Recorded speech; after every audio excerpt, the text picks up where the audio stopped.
कोई भी सरकार के खिलाफ बोलो, सही या गलत, वो राष्ट्रद्रोही कहलाया जाता है। हर राज्य में फ्रीडम ऑफ स्पीच और एक्सप्रेशन पे कुठाराघात हो रहा है, अंकुश लगाने का प्रयास किया जा रहा है।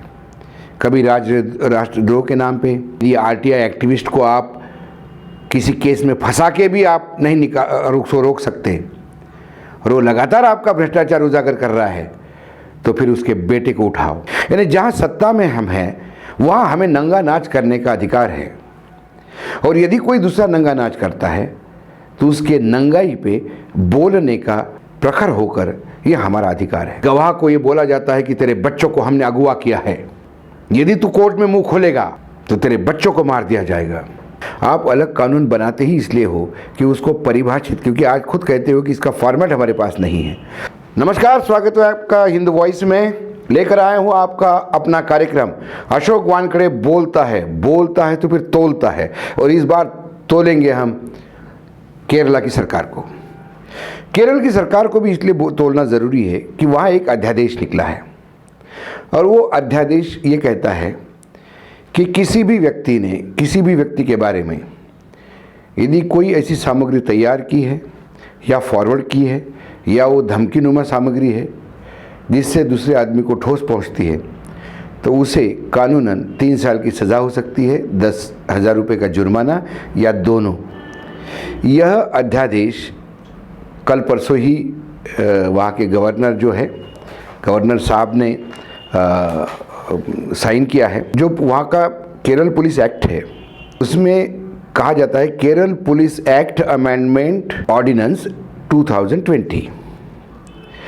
उसमें कुछ धाराएं जोड़ी गई है। उसमें एक धारा जुड़ी है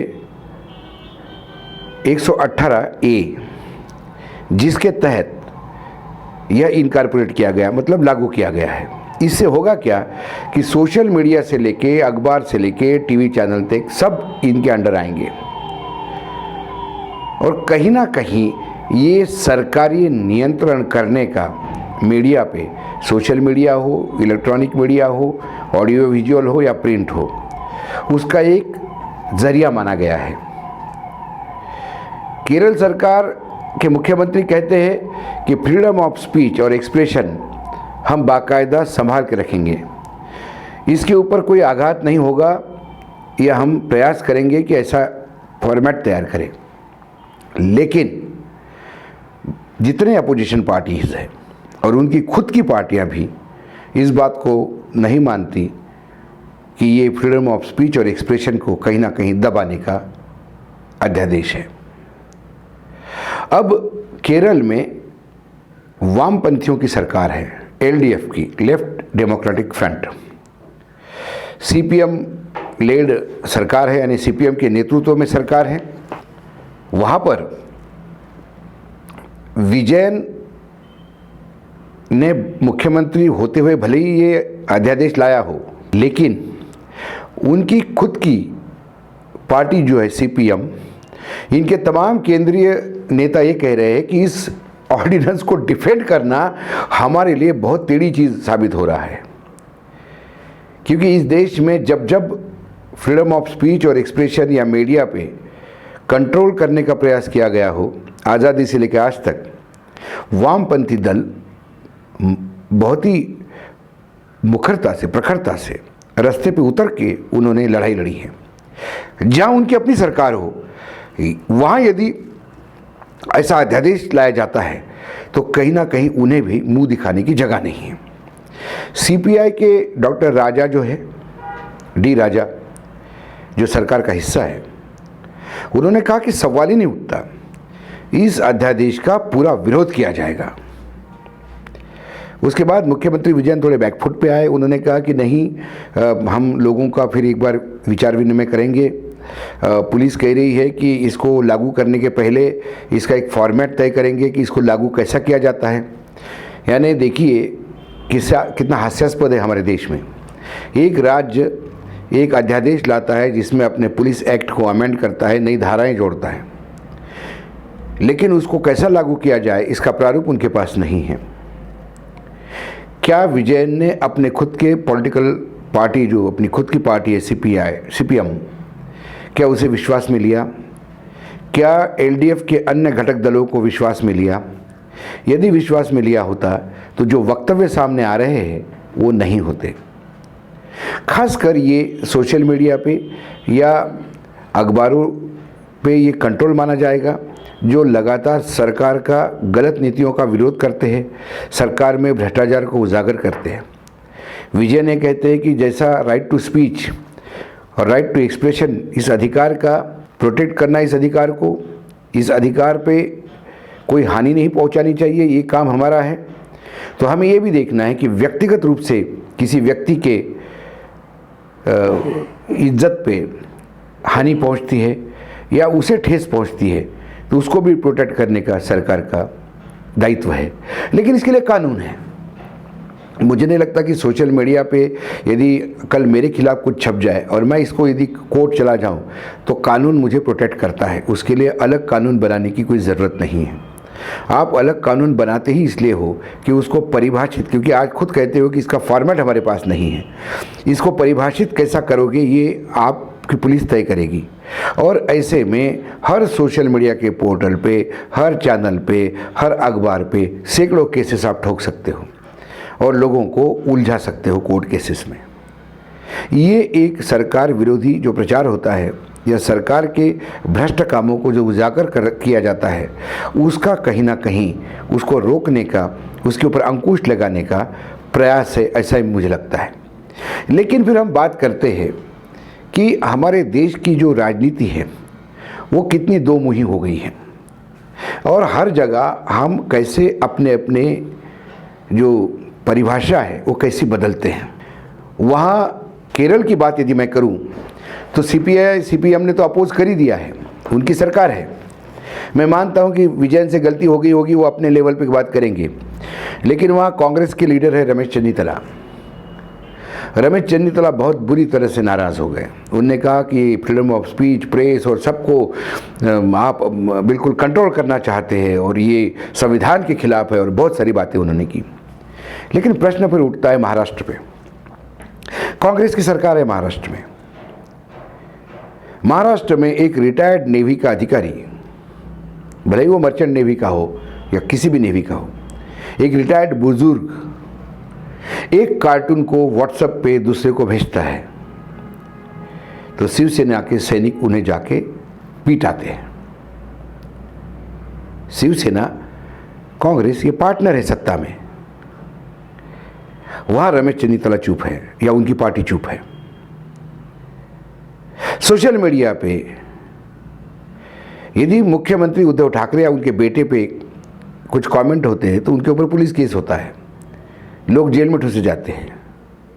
तो वहां पर कांग्रेस पार्टी चुप है।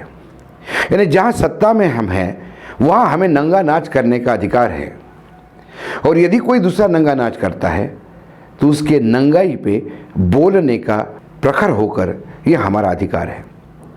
ये कांग्रेस का कैरेक्टर दिखता है। यदि कांग्रेस उतनी ही मुखरता से महाराष्ट्र में बोलती या कांग्रेस की जहाँ सरकारें हैं वहाँ गलत होने पे कांग्रेस सरकार से वापस चली जाती महाराष्ट्र से, तो समझ में आता कि कांग्रेस में वाकई वो दर्द है जो सोशल मीडिया या फ्रीडम ऑफ स्पीच या फ्रीडम ऑफ एक्सप्रेशन के अधिकार पे जब भी कुठाराघात होता है तो कांग्रेस को दर्द होता है।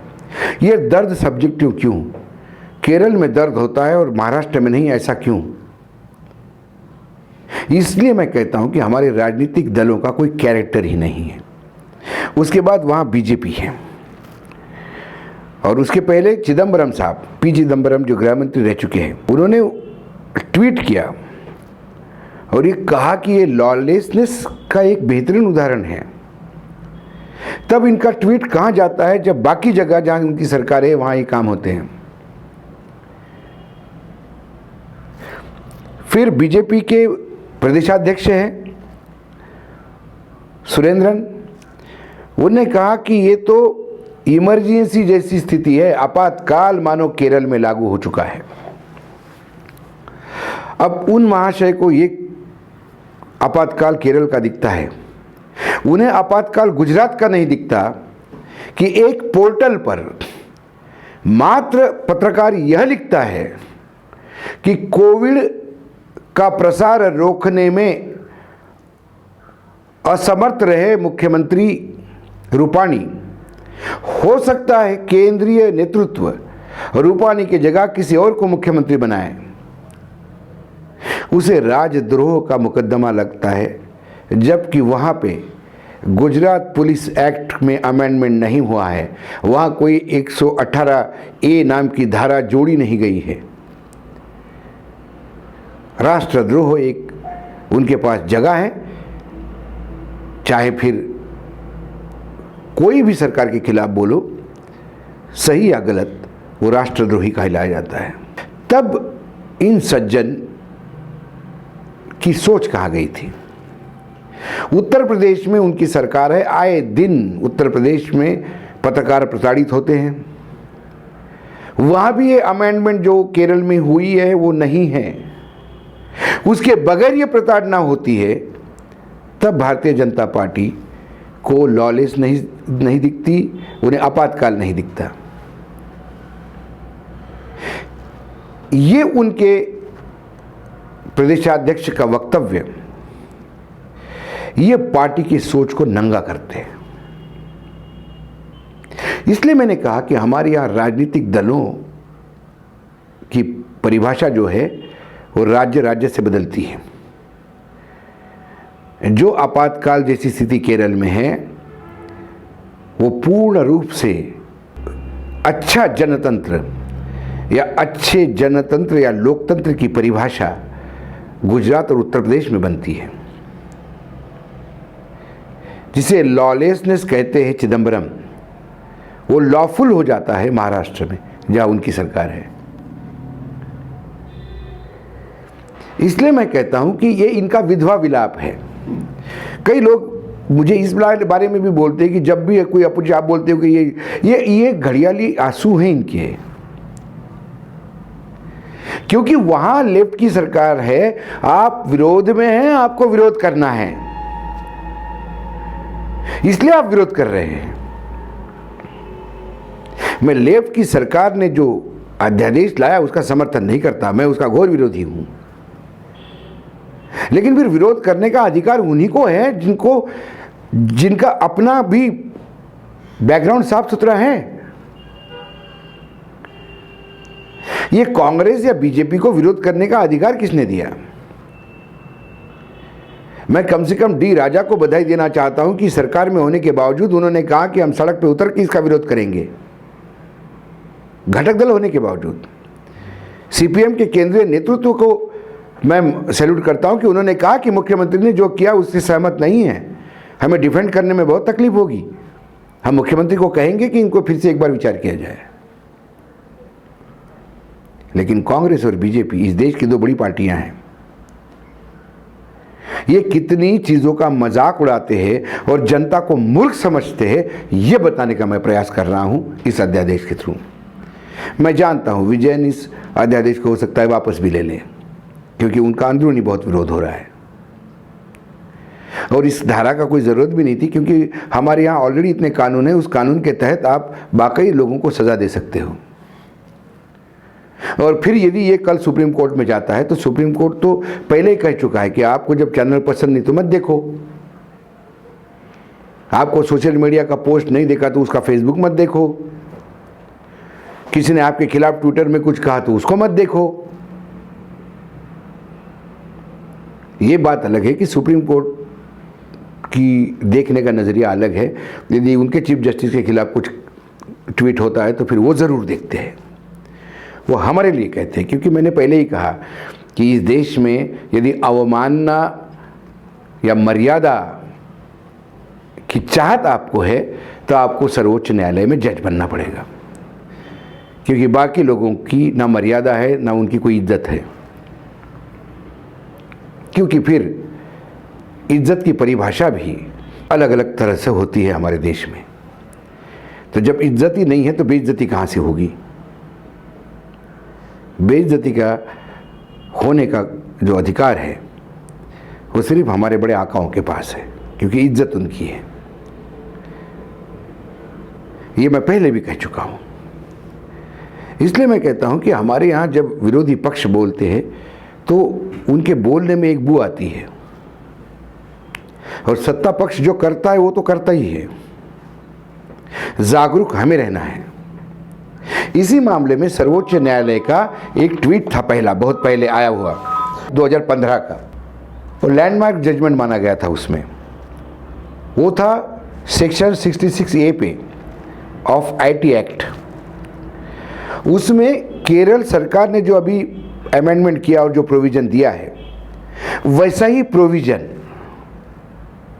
कोई लेके आया था इस एक्ट के तहत, अमेंडमेंट के तहत। सर्वोच्च न्यायालय ने कहा सवाल ही नहीं उठता, freedom of speech and expression ये सर्वोपरि है।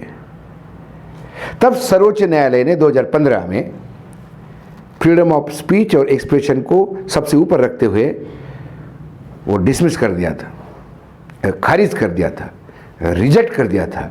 लेकिन फिर मित्रों, वो 2015 का केस है, हम 2020 में हैं। 15 से 20 के बीच में इस यमुना में इतना पानी बह गया। यमुना के किनारे कैसे थे तब और आज, इसमें ज़रा फर्क है। वैसे ही 2015 में हमारे सर्वोच्च न्यायालय ने कहा, और आज क्या कहेगा इसके बारे में कम से कम मैं गारंटी नहीं दे सकता, क्योंकि आज मैं सभी ये अर्णव गोस्वामी के केस के बाद तो तमाम जितने भी बड़े बड़े लॉयर्स हैं वो भी इस विचार में पड़े हुए हैं और परेशान दिखाई देते हैं कि क्या हम पहले ये होता था कि आप केस लड़ते समय सेटिंग करते थे और आप बताते थे सर्वोच्च न्यायालय को कि 1912 का केस है या 1947 का, 1948 का, आज़ादी के पहले के भी केसेस का रेफरेंस दिया जाता है, इंग्लैंड के केसेस का रेफरेंस दिया जाता है कई चीज़ों में।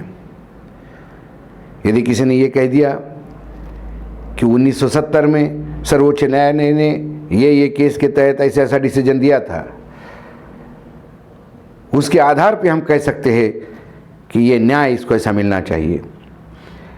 लेकिन फिर अर्णव गोस्वामी के चक्कर में जो पुराने तमाम साइटिंग ध्वस्त हो गए, तो कम से कम मैं ये 2015 का केस तो मैंने आपको बता दिया 66A का, लेकिन ये फिर यदि केस ये सुप्रीम कोर्ट में आता है तो उसका उपयोग साइटिंग में होगा कि नहीं होगा इसके बारे में मैं गारंटी नहीं ले सकता, क्योंकि जिस हिसाब से हमारे सर्वोच्च न्यायालय में हो रहा है ये आपसे और मेरे से कोई छुपा हुआ नहीं है, और मैं समय समय पे इस पे आपके सामने चीज़ों को लेकर रूबरू भी होता हूँ। बात केरल की है, बात सोशल मीडिया की है, लेकिन मैं इतना ज़रूर कहता हूँ कि आप किसी भी राज्य में हो इस देश के, आप बंगाल से लेके पंजाब तक हो या जम्मू कश्मीर से लेके कन्याकुमारी तक हो, हर राज्य में फ्रीडम ऑफ स्पीच और एक्सप्रेशन पे कुठाराघात हो रहा है, अंकुश लगाने का प्रयास किया जा रहा है।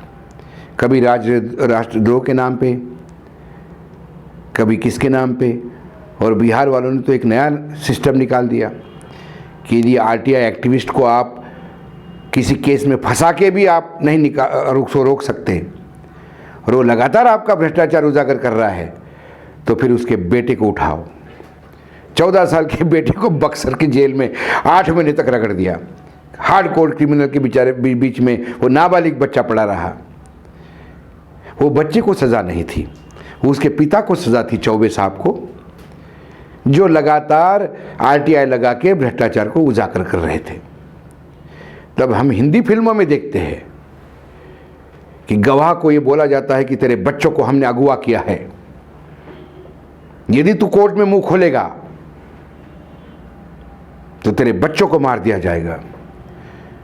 फिर वो गवाह पलटता है, फिर हीरो उसको पूछता है, फिर हीरो उस बच्चों को छुड़ा के लाता है। ये फिल्मों की कहानी है, लेकिन हमारे बिहार में ये भी हुआ है।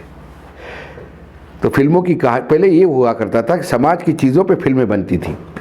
आजकल फिल्मों की कहानियों में जो दिखाई देता है, जिसे हम फैंटेसी कहते थे, वो अब यथार्थ के धरातल पर उतरते हुए दिखाई देता है। इसलिए ये सिर्फ केरल सरकार के अमेंडमेंट की बात नहीं थी, ये बात थी हमारे तमाम राजनीतिक दलों की बेशर्मी की, जो मैंने आपके सामने लाने का प्रयास किया। आज इतना ही। अगली सप्ताह फिर आऊँगा किसी नए विषय के साथ। तब तक आप देखते रहिएगा हिंद वॉइस।